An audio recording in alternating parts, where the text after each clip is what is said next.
Have you ever thought to yourself, man, I really wish that I could play Tecmo Super Bowl for the Nintendo Entertainment System? Well, I sure hope not. Emulation. Making all that run on this. It's been around forever, and if you're the biblical devil, it's been a bit of a dirty word lately. Yes, it's true, recently, at least recently at the time of recording, Nintendo has placed yet another attack on its own history. The great lair of Vim, God rest its soul, was put under fire by the Nintendo ninjas and forced to remove a large portion of download links to games that haven't been sold in literal decades. But let's look on the bright side of this. The rights holders, the people who worked very hard to make these beloved games come to life, as a result of attacks like this on Nintendo's community, they will make no additional money.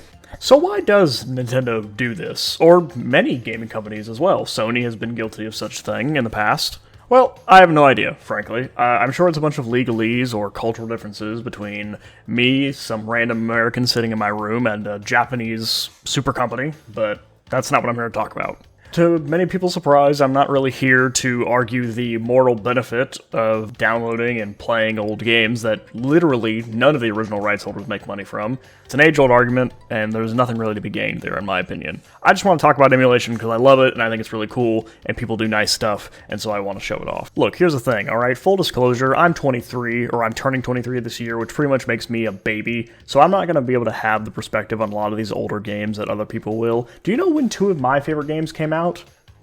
Before I was born and before I was thought of. And I'm not doing this just to say that oh, I was born in the wrong generation, man. It's not like that at all. This is just the reality of the situation. But the truth is that a lot of these games I would have never gotten to experience, or at least wouldn't really get to appreciate, without emulation. Cartridges wear out, discs get scratched, and consoles die. At the end of the day, there is no other way to preserve these games in a lot of situations. Let's be honest with ourselves, modern gaming kinda just sucks. The vast majority of what comes out is just uninteresting regurgitations of the same base ideas that we've been seeing on repeat for the past 15 years. In the rare case that we do get a fun-filled, player experience first kind of game, some greedy megacorp fucks it all up. Looking at you, Sony. Why would you say something so controversial yet so brave? Because of this unfortunate state of affairs, I think it's really important to preserve what games used to be like. It was the Wild West out there. Do you really think that Vector Man would come out today? Alright, maybe not everything was better. But I mean, hey, let's look on the bright side, As I alluded to earlier, one game that meant absolutely everything to me as a kid, and still does even now, is Spyro Year of the Dragon. I mean, they just don't make games like this anymore. This was the kind of game that, when I would get stuck at some part as a kid because I was just bad at video games, I would just restart it and play the rest of the game again because these worlds were so full of color and life that I was always excited to go back to them over and over and over. Except for this fucker. Ow! I went to boom again. I'm gonna fucking kill you! My desire to unleash the wrath of God on that little dweeb of a Firefly notwithstanding, I would argue that the imperfections is part of the charm with a lot of these old games. I mean, let's look at the original Crash titles, another beloved series from PlayStation 1. Are you gonna really look me dead in the eyes and say that despite how much everybody loves these games, that there's no jank here? Are you kidding? Failure again! Capture him! Uh-oh! Prepare the female bandit. What do you mean by that? But even still, I don't think it would be a hot take to say that I'd much prefer looking at muddy textures on all 4 polygons of Crash's Bandicoot to clipping into a wall because the developers just had to get the game out for the holiday season. And that's not to say that crunch and lack of polish was non-existent back then, I just don't think anyone would argue that it was certainly less prevalent. And all of this really is only scratching the surface of the wall between what was and what is in the gaming space. Don't get me wrong, it isn't all doom and gloom these days. Amidst the rubble are shining diamonds of indies and small teams that remind us that things don't have to be this way. We can still have color and personality and soul in our games.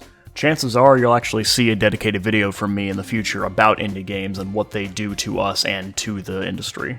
But that's for another day. I've talked about some of the old games that I like and why I like them, so let's talk about one of the juggernauts in the space that make it all possible, RetroArch.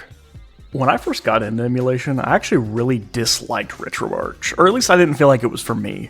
There wasn't anything inherently wrong with it per se, but at the time it didn't have very good PS1 support and didn't have any PS2 support, which was and is what I primarily emulate.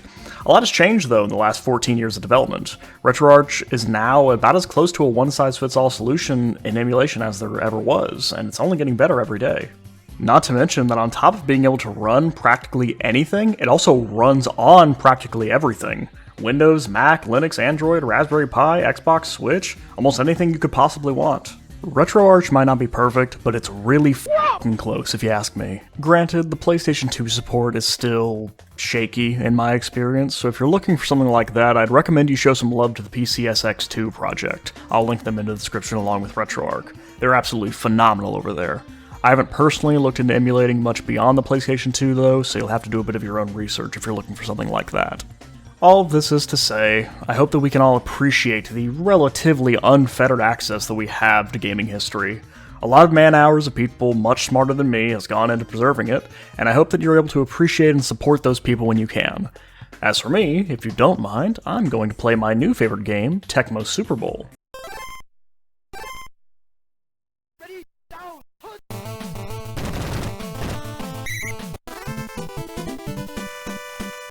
Oh man, this sucks!